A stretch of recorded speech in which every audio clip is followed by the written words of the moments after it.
Since the dawn of the GAA in 1884, the telling of its stories have been just as important as the sports. Through the years, heroes and matches have been immortalised, inspiring generation after generation. But some of its most important stories have also gotten lost or turned into legend. And in this series, we will explore some of the GAA's most fascinating forgotten tales, separating rumour from reality and myth from the truth that is often more amazing than the fiction. I'm Michael Foley. And I'm Ciaran O'Hara. So join us for Over the Bar, exploring the histories of the GAA.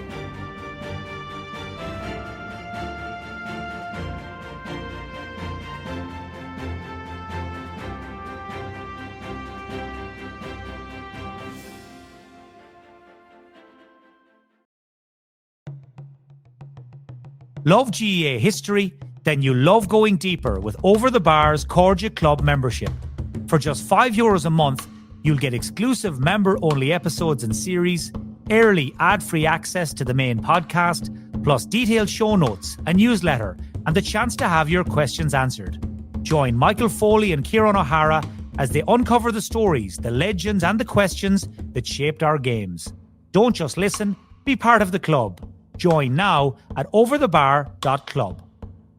Well, hello there, listeners, and welcome to the latest edition of Over the Bar, the Gaelic Games History Podcast. And we've got a cracker for you today. We're in War of Independence times again, Michael Foley. Yes, we are. We just can't stay out of that. We just can't stay out of that kind of. I was going to say swamp, but you know what I mean. That sort of when it grabs you, it pulls you in, and it's hard to get out, isn't it? Yeah, I want to get straight into this. So my question to you is, why were 10 players arrested en route to play in an Ulster Final? I mean, if that question doesn't grab you, I really don't know what will. Oh, I'm out. I know. I'm done. To start this, I'm going to read you a little piece from the Ulster Herald that appeared in the second week of January 1922. And they are talking about the stopping of a half a dozen cars on the way through Dromore, County Tyrone, on a Saturday evening. And the report says, several revolvers and a quantity of ammunition were discovered. 10 of the party, including prominent players and an officer of the Irish Republican Army, were arrested and conveyed to Omagh, while the remainder of the party were ordered home to Monaghan. The prisoners were lodged in the military barracks in Omagh, where they remained until Monday evening, when they were removed under a heavy escort to Derry Jail, after having been brought before a special court, which was held in the military barracks before Captain Gosselin, RM, Royal Magistrate, the Ulster Herald. So, what do we have here? We have 10 people, prominent footballers, and an IRA officer arrested in Dromore, County Tyrone, on the way to Derry to play an Ulster Final against Derry, and they're ordered home to Monaghan. So obviously they've been playing for Monaghan. So it's Monaghan versus Derry. It's the 1921 Ulster Final that obviously was, in the style of the time, Ciaran, had been delayed into 1922. Well, I was going to say, when was this? 1935?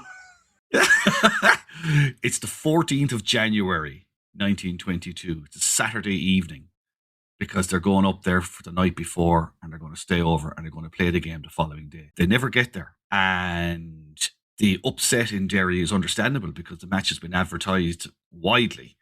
And it's very huge disappointment that the game isn't going to be played. But the story that we're going to tell today, Ciaran, is about why this happened, what these guys were doing with a load of revolvers and bullets and all sorts of stuff in their cars. And there's a mention of an officer of the Irish Republican Army. And we're going to talk about him a lot today, because not only is he the brother of one of the most famous GAA figures of all time, he is an extraordinary story all by himself. So I'm really looking forward to getting stuck into this. Okay, and I've got a hat tip to start with. I became aware of this because last week, in response to a tweet by @IrelandBattles, @Gaelic Stadia suggested this would make a fantastic episode of Over the Bar. And boy, is he right. Yeah. This is, I would have been aware of this story. I'd be honest, I had kind of forgotten it. It would have come up during the research for The Bloodied Field, which was a book I wrote a good while back about Bloody Sunday 1920, all of that and what happened and all the people who were involved. I came across this story because one of the main protagonists of this story is the older brother of Michael Hogan, who was the Tipperary player shot on Bloody Sunday and killed, after whom the Hogan stand in Croke Park is named. The IRA officer that they're talking about here is a man called Dan Hogan from Grange Mochler in County Tipperary, who ends up in Clones, County Monaghan, becoming a very good friend of Ono Duffy's, his right-hand man in the prosecution of the war against Crown forces, one of the most influential figures in the Northern IRA, and later on one of the most influential figures in military life in Ireland.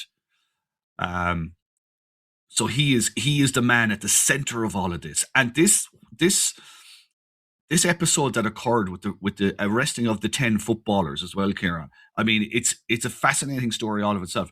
But one of the reasons why it's so interesting and so important is because of the impact it has in the wider scheme of things at the time. I mentioned there it was the 14th of January 1922 when they were arrested. On the 7th of January 1922, the Dáil in Dublin have ratified the treaty that creates the Free State, Northern Ireland, the whole thing, and sets, I suppose, in its own way, sets the ground for the civil war that will follow. But right now, we're in a truce situation. The War of Independence is officially done, but we're in that sort of grey area where, like... Well, grey enough that you've got a few carloads of revolvers. Yeah, exactly. Heading north. And why, But maybe will we start talk, just maybe give a bit of background about Dan Hogan, and we can walk our way towards the nub of this story? Please, because I'd like to know how a Tipperary man from the storied club of Grange Mochler ends up playing for Monaghan. So like as I say, he's the brother of Michael Hogan. He's the older brother. He's the eldest of 9 children. He's born in Grange Mochler in 1895. Academically, terrific student. Went to school in Wine Gap in Kilkenny. Grange Mochler's right on the border there with Kilkenny. So he would have walked across the fields 5 miles to get to school. He was that good in school. He actually earned a scholarship afterwards that allowed him to pay his way through school, or secondary school, I would imagine, and took exams to join the railway company. So in time, he passed his exams, got a job at the railway company, and became a clerk for the Great Northern Railway in Clones. So that's what took him up to Clones originally. Now, what did he bring with him to Clones in terms of a skill set and what have you? Always known as a very impressive man, good leader, a very, very good footballer. If he had stayed in Tipperary, I would think, looking at the landscape of football at the time, he probably would have played midfield for Tipperary. He would have played with Michael Hogan, with Tip, with his brother, probably would have won All Ireland medals. As it was, he went and played for Monaghan. As I mentioned there before, Ono Duffy, who will in time become one of the major IRA figures there and a major figure in Free State politics for many years afterwards. Ono Duffy is a young man. He's in his mid-20s at this point, and he's a surveyor engineer with Monaghan County Council. And he meets Hogan, and they become very, very close friends. So close, in fact, that O'Duffy, when Dan Hogan goes back home to Grange Mochler on holidays and so on, Ono Duffy goes with him. They are very, very tight. And it is Ono Duffy, who's also, by the way, at this point, secretary of the Ulster Council of the GAA. He's also the head of the volunteers in Monaghan. And while in this era, you'll often, and we will mention this, I'd say, a lot over the years when we come to this era again, the GAA was always trying to be quite apolitical publicly about their relationship with the volunteers and with the national struggle for independence and what have you. Ono Duffy was not into that kind of carry-on at all. He mingled the two of them quite freely. And this is how Dan Hogan becomes involved with the volunteers. It's through Ono Duffy. While playing football for Monaghan, he's also he becomes a member of the IRA. GAA runs through the whole story. So as well as playing football for Monaghan, he's also a referee. So there's a great story told about an Ulster semi-final in 1918. It was played in Coot Hill between Armagh and Cavan. And Dan Hogan I was the referee. sincerely hope Monaghan weren't playing in the other semi-final, or there's something of a conflict of interest going on here. Absolutely, yeah. Well, he was at the Armagh Cavan game this particular day. But when they got there, the army were occupying the pitch when they arrived, so there was a delay, and the police were there as well. And O'Duffy and Hogan at that stage were already knee deep in IRA activities. So, our volunteer activities, I suppose, to be more exact. The IRA really only came into, I suppose, the expression IRA only really came into use after the War of Independence began in 1919. So they're heavy into the volunteer side of things. So they take off when they see the army and the police. They take off on their bicycles. They just disappear. But the RIC take chase. They hop on their bicycles, and there's a I won't say a high speed chase through the highways and byways of County Cavan, but they're both sets of lads are trundling along, but the RIC bikes are a bit heavier, and they're wearing their gear. They're wearing their heavy uniforms. Very, very like something from Benny Hill here. Yeah, exactly. And we're at that right. You know what? We're at the right side of the War of Independence as well. That it probably was a bit Benny Hill, actually. Go on, catch us if you can, But 15 miles they cycled for before they shook the RIC lads off. So, I mean, it's often it's I've heard it told in the way, weren't they brilliant the way they got away? I kind of give credit to the cops for keeping up for 15 miles with a top Monaghan footballer and Owen O'Duffy, who was, as I say, in his mid to late 20s. These were not kind of old ancient men, I mean, I'm not sure what condition the RIC lads were in, but I doubt if they were in as good condition as these two. So anyway, they got away on that day, but they didn't avoid the long arm of the law for very long, because by the autumn of 1918, the two of them have been charged with illegal assembly after a football game, and they get imprisoned in Belfast. And this is the point where, I suppose, Hogan's life pivots almost completely towards the revolutionary struggle. He loses his job. He's in jail. He's actually in jail when his father passes away down in Tipperary. That Christmas, he gets granted temporary parole. And another great story about him. He went home, came back to the jail when his parole time was up. It was late in the evening when he got there. And when he got there, the authorities just refused to process him. I'm not sure how that happens in a prison. Maybe someone can explain that to me. But anyway, when he arrived at the prison, the authorities just said maybe it was too late, or maybe someone had turned the computers off or something. I don't know, in 1918, what, I don't know. And they said, no, we can't process. That's all sounding a bit Monty Python. A little bit. And what's even more Monty Python about it was that he went, fine, I'm going to go and book myself into the hotel over there nearby, and I'll see you in the morning. So he went over, paid for his hotel room, came back to the jail the following day with the receipt for his stay. Gave it to the prison guards, who passed it on to the governor, and the prison paid his hotel bill. So that was I suppose his introduction. I hope he hit the minibar hard.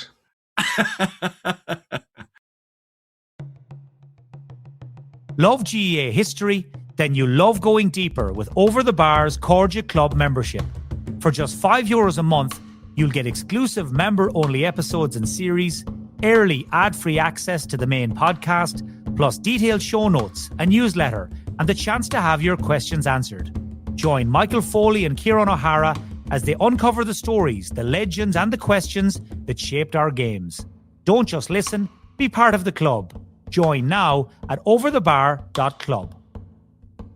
So if we roll the story on closer now to where we need to get to. So by the spring of 1920, February, actually, I think it was Valentine's Day, February 14th, 1920. It was a very significant day because it was the first time the IRA undertook a full-on assault of an RIC barracks. Before that, they'd be kind of, it was all guerrilla warfare and things were kind of getting up and running. But Ballytrain RIC barracks, which is in rural Monaghan, O'Duffy and Hogan led an attack on the barracks.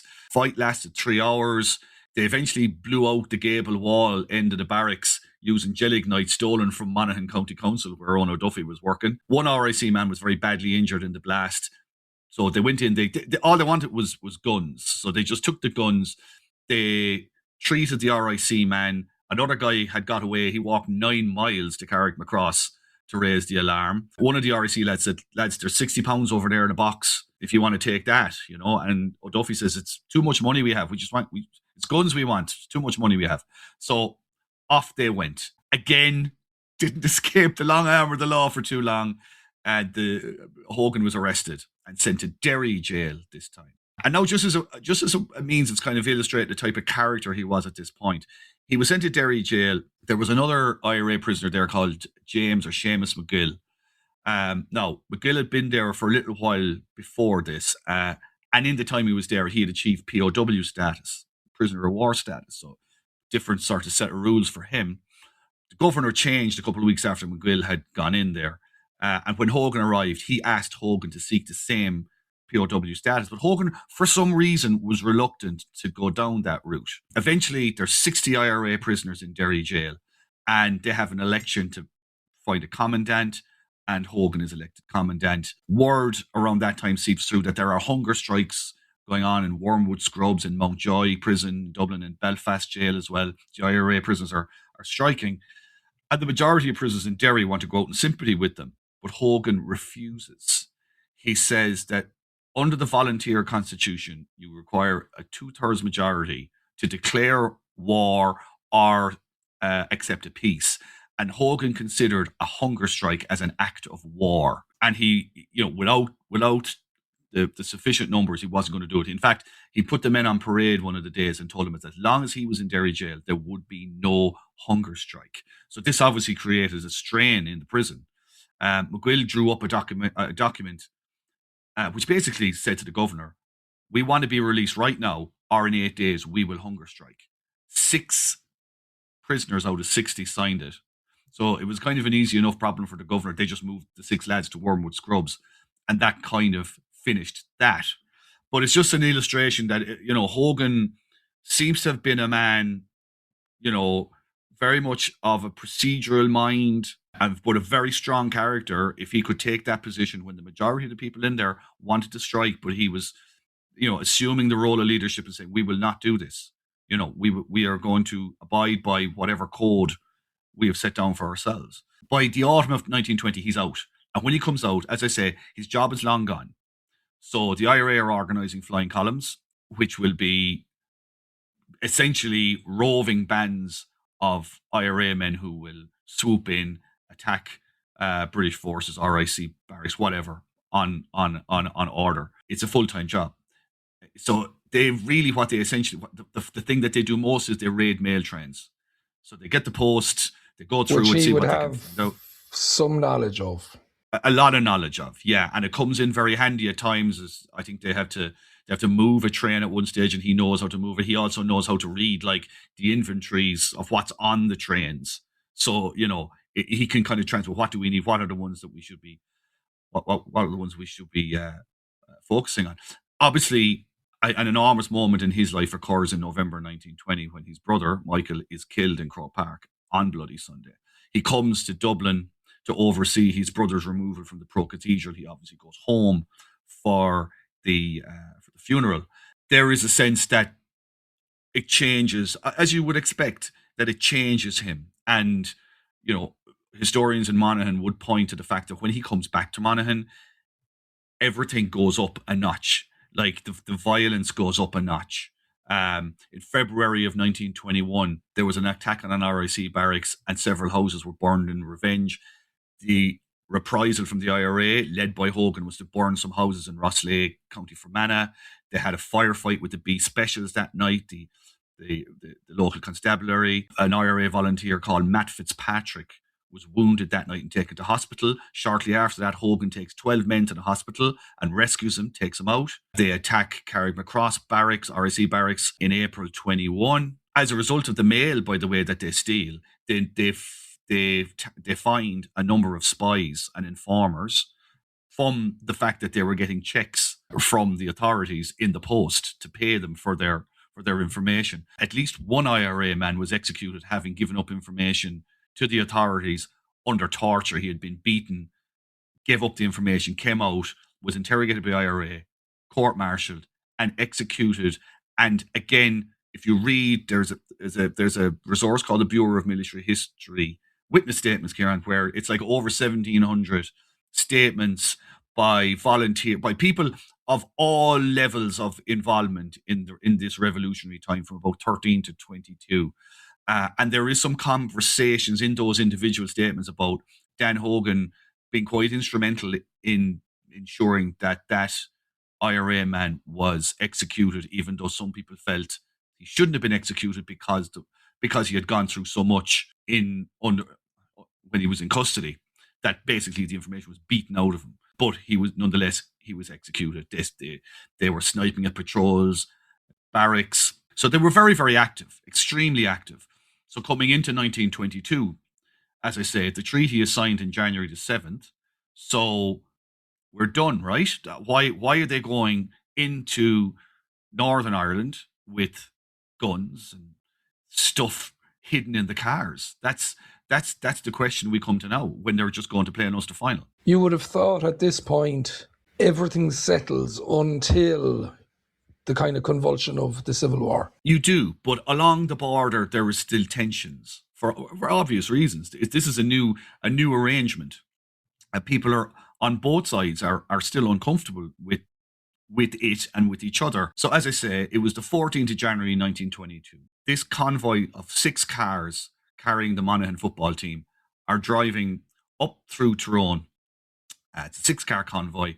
And they get to Dromore. The B Specials, as they were called, had parked at Dromore railway station, and they saw the 6 cars going through, and they followed them. The cars were then stopped by a checkpoint, I suppose. They call it a picket. It's a checkpoint, really. The police are in Dromore village, and they're stopped. They're taken out of the car. They protest at being taken out of the cars. They say, we're just going to play a match. But when they start digging at stuff, they start finding stuff. So 10 of them, as I say, are arrested for possession of firearms and ammunition. The names, we can have the names. Thomas Quigley, he was a farmer's son. We have Dan Hogan. Edward O'Carroll, who was a teacher. James Murphy was a shop assistant. James Waters was a shop assistant. Thomas Donnelly was a clerk in Monaghan County Council. They were all from Clones. Joseph Brannigan was a clerk from Monaghan. James McKenna was a farmer's son from Glasslock. Thomas Mason was a shop assistant in Carrickmacross. And Patrick McCrory was a farmer from a place, and apologies for my pronunciation here, is it Teva? I think it's pronounced Teva. They came in at about 7:15 in the evening. By the way, what did they find on them? You might be curious to know. Dan Hogan was found with a load of... Yeah. So, like, you might think, well, was stuff... Like, there was no planting of anything done here, by the way. Like, they were, Dan Hogan got out of the car and they pulled a loaded revolver off him and an ammunition pouch. Brannigan had a revolver in 6 rounds. Donnelly was carrying 9 bullets. James Waters had a loaded revolver. They should probably have released Donnelly straight away, unless he was going to throw the bullets at them. They throw really hard. So a lot of them actually, when possession of ammunition, so 9 bullets. Waters loaded revolver, but the news report from the Ulster Herald was very detailed because they were at the court.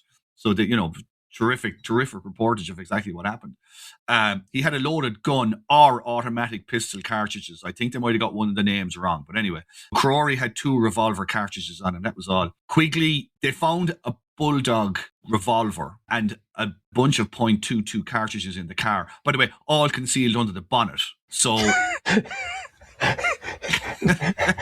Thomas Quigley claimed those as his own. What would happen if they overheated? Oh, stop. Don't even think of it. James Murphy had a Webley revolver and a holster. He hid it under the matting on the floor of the car. And the last man, Edward O'Carroll, had 5 revolver cartridges. Now, I'm aware, I think I might be missing 1 or 2 there, but those are the ones that they were reported anyway. Now, so they were brought in on the Saturday, and as the news report at the top there mentioned, they were brought in to court on the Monday evening, but it was a military court. So Hogan protested when they were at the court. Hogan protested that they'd been held long enough by Monday evening for the authorities to confirm that they were just a football team going to a match. But the Right Honourable Mr. Captain Gosselin, quote, "You were arrested for having arms and ammunition in your possession. Hogan says, under what act are we being charged? Then there's a D.I. Gilhooly, must be one of the B specials, under the Firearms Act of 1920. Hogan plays his trump card then. He says, if that is so, there's a truce on. And the only charge that can be brought against us is that we were guilty of a breach of the truce. Gosselin sees his trump and throws his trump down. He says, the fact that you were in possession of arms would in itself constitute a breach of the truce. And Hogan replies, he says, that's what I say. And at this point, Gosselin's like, I'm not having any more of this nonsense now. He says, this is the north of Ireland, and so far as I'm concerned, it is given in evidence before me that you are charged with being in possession of arms and ammunition. That is sufficient for me for the present, and at a later stage you can place your statement before me, but for the present, I cannot do anything. So the lads are remanded for 8 days. Now, back over the border in Clonus, safely over the border, might I add, Owen O'Duffy is incensed. So he gives an interview to the Freeman's Journal. He says they were set up. Why were the B specials waiting at the train station? Why did they track them into Dromore? Why was there a picket waiting to stop them in the middle of the village? This is clearly a setup, and it's being done to foment tension along the border. We're only in the truce how long? Not very long. Why are they doing this? This is ridiculous. Why? And then the question is asked, well, why were they driving cars, for example? Well, they're driving cars because of a threatened railway strike. And why did they have guns, though? Why did they have guns? Because they were afraid going to Derry, Ciaran, because they were going through what they described as hostile orange territory. That seems all plausible, that they would have been afraid for their lives. It's dangerous times. Somewhat. Is Owen O'Duffy blaming the Derry County Board here? He doesn't go that far, but what he does say is, I have taken this matter up with the British authorities, and unless they are released forthwith, I will take my own action. Now, we've already seen, just in my little brief synopsis there, of what the Monaghan IRA were up to, that Owen O'Duffy is a man of action when it comes to, or getting stuck in and doing stuff. So he's not joking, but it's a huge story. There's even a song composed, Ciaran, in honor of the event. I have one verse here. It goes, Dan. Are you going to sing it? No, I'm not. Even if I knew the air, I wouldn't even chance that. Is it to the Derry air by any chance? I'm not even going to risk it. I'm just going to recite it in poetic form. Dan Hogan, a Peter the Painter had he. Peter the Painter, by the way, being a type of gun. The guys in Dublin used to go around with them. They used to wear long coats. You know, you see IRA volunteers in long coats a lot of the time. They'd have the Peter the Painter underneath the long coat. Hide and then whack open the long mac and pull out the Peter the Painter. Anyway, Dan Hogan, a Peter the Painter had he. And Donnelly had a Webley, the finest you would see. McKenna had a bulldog, a very small boar. And they lost a whole lot when they came to Dromore. So I don't know any of the rest of it. It doesn't sound overly complimentary, I'll be honest. But look, that was the kind of impact it was having. Now, to go back to your question there about, it's all plausible that they were armed because they were going through potentially hostile unionist territory and so on. Another theory, possibly more plausible, goes back to an incident in Derry jail before Christmas of 1921. There was an attempt at a breakout, which didn't work out, primarily from what I can gather, because the people on the other side of the wall panicked and let go of the rope. And the lads who were climbing over the wall all fell back down to the wrong side of the wall in Derry jail. But unfortunately, tragically, in the course of their escape, a couple of warders were, in an attempt to knock them out, to suffocate and knock them out, they were chloroformed, but they were overdosed with chloroform, and they died. So suddenly, all of the guys who were trying to escape were up on murder charges, manslaughter at the very worst, but murder charges. And there would have been a legitimate fear, you would sense then, amongst nationalist volunteers of reprisal opportunities, truce or no truce. Absolutely. That's what I'm saying. This is all very fragile. So all of these things that are happening are very, very, they're having potentially an enormous effect on, the bigger picture, for want of a better expression. But it comes back, by the way, it's one of those rare things. I mean, it's a bit, I don't know, is it an honour for Monaghan football, or how would you describe it? Certainly something novel. That in Hansard, which is the UK's parliamentary record, all the debates in the House of Commons and House of Lords are on Hansard, going right back. The phrase "the Monaghan footballers" appears on March the 22nd, 1922, during the committee stage of the Irish Free State Agreement Bill, when the Marquess of Londonderry, as he was called, explained something that had happened that previous January. He said, "It may interest your lordships to know who the Monaghan footballers were and how it was that they came to be detained in Northern Ireland. These men were arrested in the new year at Dromore in County Tyrone while on their way, as they alleged, to take part in a football match in Derry City." Now, as I say, those three IRA men, by the way, were facing execution. They were going to be hanged. So he said that the Ulster Constabulary, the B Specials, had been warned. They had been warned that there would be a rescue attempt. And when they stopped the team from Monaghan, they found them to be carrying, quote, arms and bombs. Okay, and hold on. Were the bombs hidden in the tires and they just hadn't found them? What's this? Well, maybe they really ripped the car apart after the Ulster Herald report. I don't know, but they certainly found guns and ammunition anyway. Anyway, the Marquess added, he said, "I feel that even the Colonial Secretary, with his usual optimistic nature, will realise that this is not quite the equipment one would expect to be carried by individuals who are proposing to engage in a football match." So you can take it either which way. Were they going up to innocently play an Ulster football final and they were armed to defend themselves just in case? Or were they going up to play the game, but also affect a prison breakout for these three guys? Now, I have a couple of very obvious questions to ask at this point. In the cars, or where they found all the arms, did they also find Monaghan jerseys and footballs? That's not made clear. That is not made clear. But sure, they would have had to, wouldn't they? They would have had to. There actually was, I tell you now, there was actually one report which I find I couldn't corroborate it, and I find it hard to believe. But I'll tell you anyway, that some of the guys were actually wearing their uniforms. They're actually dressed in uniform. So to some of the players.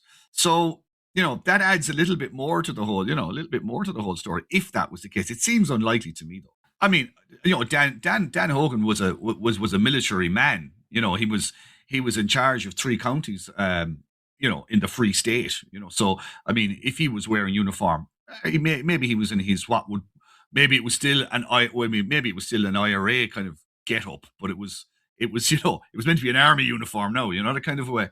But love GEA history? Then you love going deeper with Over the Bar's Cordia Club membership. For just €5 a month, you'll get exclusive member-only episodes and series, early ad-free access to the main podcast, plus detailed show notes, a newsletter, and the chance to have your questions answered. Join Michael Foley and Ciaran O'Hara as they uncover the stories, the legends, and the questions that shaped our games. Don't just listen, be part of the club. Join now at overthebar.club. Anyway, they were eventually charged with possession of firearms and intent to do harm. When they were officially charged in court, they actually answered the charges in Irish, but they basically said, "We have nothing to say." So they'll tada larogging, I suppose, or something like that. Would that be a Ciaran? Did that get them off on a technicality? It did not. It did not. This is not a GA meeting up over some lad trying to get off being caught with the ban. Where remember that story from a long time ago, and the use of breach of the truce as opposed to possession of arms, what didn't suffice either. I take it. Didn't do it. So back again, safety across the border. O'Duffy is enraged. Michael Collins, by the way, is not happy either. Like they do recognise the seriousness of this, and they do kind of plan to do something about it. What starts happening in early February 1922, there starts to be attacks around the border area on Crossley tenders carrying British troops or constabulary members. Matt Fitzpatrick, who we mentioned before, the man that that Dan Hogan's group rescued from hospital, he got on board a train in Clones looking for the commanding officer of a group of policemen, I think it was. And he was directed to the next carriage. And as he turned around to walk to the next carriage, he was shot in the back of the head. Outside on the platform, one of the guys who was with him, a man called John McGonnell, opened up on the carriage with a machine gun and killed 4 constables and wounded 6 more. So that was a serious incident at Clones train station. That incident prompted an enormous wave of anti-nationalist violence in Belfast. One incident that occurred, there was 4 girls between the ages of 11 and 15, and 2 more women were killed in a bomb attack. And it's at this point that O'Duffy orders the kidnapping of prominent unionists along the border and police, and they will be held while the Monaghan footballers are being held. So it's this standoff, and it's dreadfully tense, and it is Winston Churchill and Michael Collins that have to put the whole thing back together. So for 6 weeks, the footballers are held, and for the same amount of time, I think they were they were going to kidnap about 100 hostages, but they end up getting 59. So there's 59 being held in Trim Barracks down in County Meath, and you've got 10 Monaghan footballers above in Derry Jail. So there's negotiations back and forth. Churchill is tormented. He says to his wife, like, this is how, I'm paraphrasing here now, but this is how it's going to be with the Irish. They're going to embarrass us, and they're going to torment us now with this kind of behavior, So in the end, they agree an exchange, basically. Prisoner/hostage exchange. So on the 20th of February 1922, having been taken into custody on the 14th of January, the footballers are released from Derry Jail, and there's a big crowd outside the jail to cheer them away, and they're taken to the Donegal-Derry border. And of course, they can't go straight through the north again, so they have to take a 250-mile journey around, down through Bundoran, through Sligo, down into Leitrim, and then across to Clones. And the irony here, is this irony or is it just coincidence? I don't know. Better get Alanis Morissette on this case. But the same day, the same night, so it takes them, so they're released on a Monday morning. It takes them on a Tuesday night to get back to Clones. And they are, by the way, fated wherever they go. They are treated so magnificently well. They go back to Clones and straight to a hotel for a lovely meal, and there's entertainments and everything. But on the same evening that the footballers of Monaghan arrive back in Clones after their long trek, the last 17 hostages also arrive in Clones on their way back to their homes along the border. So at some point, as the young say now, okay. Now we don't know whether they were both in town at the same time, or was there, a strategic sort of a organization that, well, we might, a little bit like 2 teams going in at half time. After a tense first half. No, lads, wait for them to go in first. Just let them go in first. It's grand. Calm. Maybe there's a bit of that going on. We don't know. But they're out, including Dan Hogan. Obviously, the truce continues. The Irish Free State is formed, and we move along into the Civil War. Hogan is a very, very capable Civil War leader. In August of 1922, he takes Dundalk. He takes the barracks. In fact, he takes the barracks, I think, without firing a shot. Frank Aiken, very well-known IRA man, and again another major statesman in Irish politics, well into the 60s, is in Dundalk Barracks with the anti-treaty forces. Hogan takes it. There is an incident where I think it's the general manager of the Great Northern Railway is taken hostage by anti-treaty forces, and Hogan doesn't even flinch. He said, "Release that man, or we will start executing anti-treaty prisoners that we have in our custody."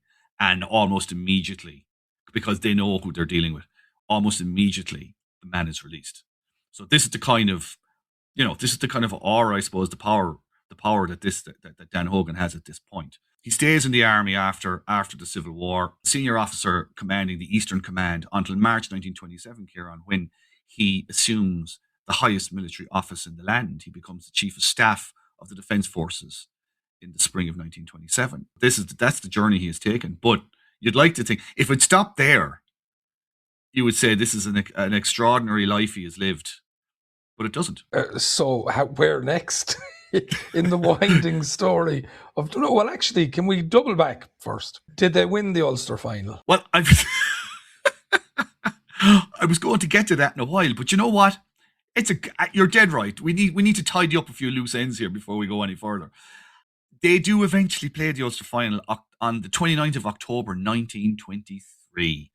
Because to be fair, Civil War and all the stuff that's going on, whatever about the criticism we might have had for the GA in the years after this for delaying stuff, we can kind of give them a pass around the kind of 1919 to 22 kind of period if they fall behind. It's 29th of October 1923. It's actually played in Clones instead of Derry. and Monaghan win 2 goals and 2 points to a point. As a matter of fact, actually, Ciaran, they played 4 Ulster finals in 1923. And we're Dan and all the boys playing in this final. For the 1921 Ulster final that was played in October 1923, there are no team lineups. In fact, it gets barely any coverage at all. Literally a couple of lines in the newspaper. Because by this stage, I think people are probably punch drunk from Ulster finals being played. So I don't know for absolute sure. But the 1923 Ulster final was played on the 2nd of September, which is about, what are we talking, about 6-7 weeks before the 1920 before the 1921 final. My point being that the teams were printed for that, but unfortunately the initials weren't. So we only have the surnames to go by. So there are no members of the 10, as far as I can see, apart from a Murphy, which may well be James Murphy. Now, the other question then that I have is, at the point that the Monaghan footballers are detained and conveyed to Omagh, was Owen O'Duffy the Ulster secretary? He was secretary from 1912. By this stage, he's treasurer as well. So yeah, he was a huge figure in the Ulster Council. He was an enormous figure, enormously influential figure in Ulster GA. Why? I sense a theory coming here. No, I'm just wondering if plausibly Owen O'Duffy could have manufactured a game in Derry on that particular date. You would think that the proof that there was to be one would be advanced newspaper notices, posters. Yes, which there were. No, but your theory is not. There might be possibly something in it, because the Ulster semi-finals had been played earlier. Well, not earlier. It's kind of in the autumn of 21.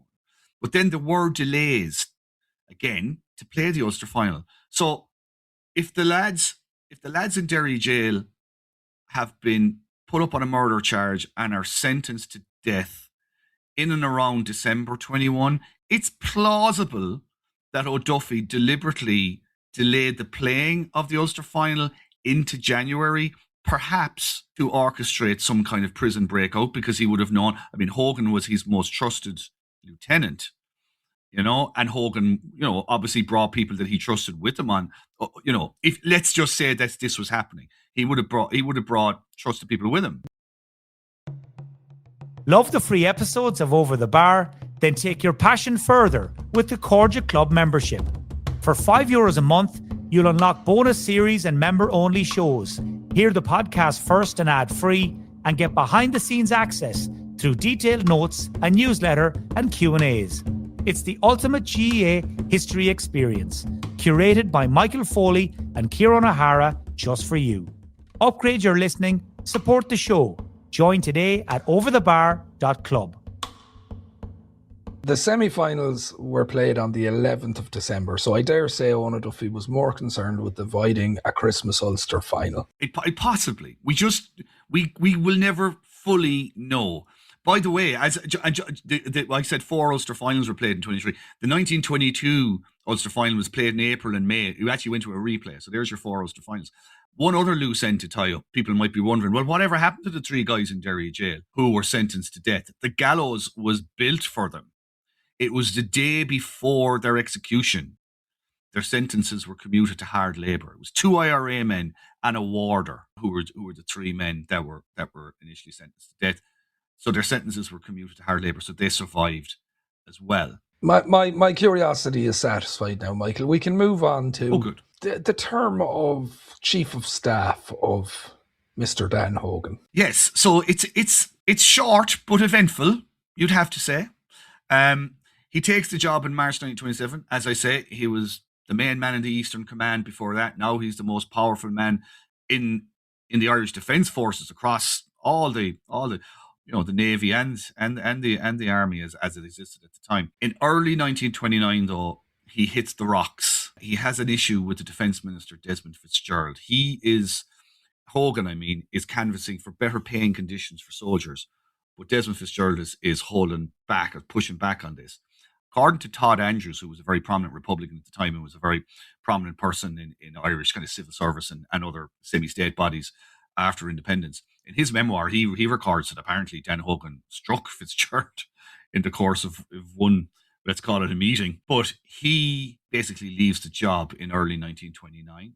He receives £3,000 as a payoff and a pension. And in the same year, he decides to completely break ties with home. He emigrates to America with his wife and daughter. He's driven to Cove to get down in Cork to catch the steamer to America by O'Duffy. So that's the strength of their friendship has never waned all the way to 1929. O'Duffy drives him to the ship. They settle in Massapequa in suburban Long Island. I had the address there somewhere. Actually, I had a look at the house on Google Maps. It's still there. You can see it. It's your classic middle class suburban America. It all looks very idyllic. £3,000 would buy a lot at that time too. Absolutely. I mean, it was a great way to. I mean, it looks like, from the outside in, it looks like everything is good and he's got a great start. We don't know what work he did there, so I don't know how he made a living, but he moves to Brooklyn in the mid-1930s with the family. And then suddenly in 1938, he walks out the door one day and he never comes back. And they never hear from him again. Disappears. He is recorded as being back in Dublin in July 1939 till February 1940. The reason we have this information is from the pension records, because he was eligible for an IRA pension post-independence. So he would have been writing to them to say, well, I'm now living at this address. You can send the checks to here or whatever the case may be. So in Dublin in July between 39 and 40, he was having his pension sent to an address on Killeen Road in Ranelagh. But he went back to the States in February 1940. And from then on, the pension checks were sent to his brother, who was Brother Wilfred, who lived on Weston Row. And by the way, for anybody who's ever won a Hogan Cup medal, who has any interest in second level colleges football, the Hogan Cup is named after Brother Wilfred. Very, very prominent in second level football and so on back in the early days of that particular competition. So he's gone back to America. Again, we know from the addresses he's sending back, he's in Chicago. The last letter from Dan Hogan comes from Chicago in 1940. The last pension check is cashed in July 1941. By the way, his annual IRA pension was £176, 13 shillings and 4 pence. The last check is cashed in July 1941. So we don't know what happened to him after that? We do not. We don't know whether he died. We don't know where he's buried. His family have no idea where his life went after he walked out the door in 1938. He becomes a ghost. He just disappears. And to this day, as far as I'm aware, there has been no progress whatsoever in trying to locate, or not so much locate, but just figure out what happened to Dan Hogan. One of the most important, influential military figures during the War of Independence and into the early years of the Free State. The brother of one of the most famous GA figures of them all, Michael Hogan. We don't know what happened to him. We may never know. That's an extraordinary story. It is. And to actually, before I forget, the other upshot of all of this, particularly on O'Duffy's influence, the 1920s were a really golden era for Monaghan. They won 5 Ulster titles in the 1920s. They got to their first All-Ireland final in 1930, where they played Kerry. Now, I don't know a lot about this game, but I'm curious because it's described in dispatches as a very violent game, very physical game. Monaghan are hammered on the field and on the scoreboard. But what's interesting about the game in the broader scheme of things is that because of O'Duffy, when it came, by the way, to voting for the treaty and all that, Monaghan was very pro-treaty. Like it was the vote when that happened. There was no problem. There was no problem bringing in Monaghan support. So they were always seen as very pro-treaty, whereas Kerry were seen as very anti-treaty.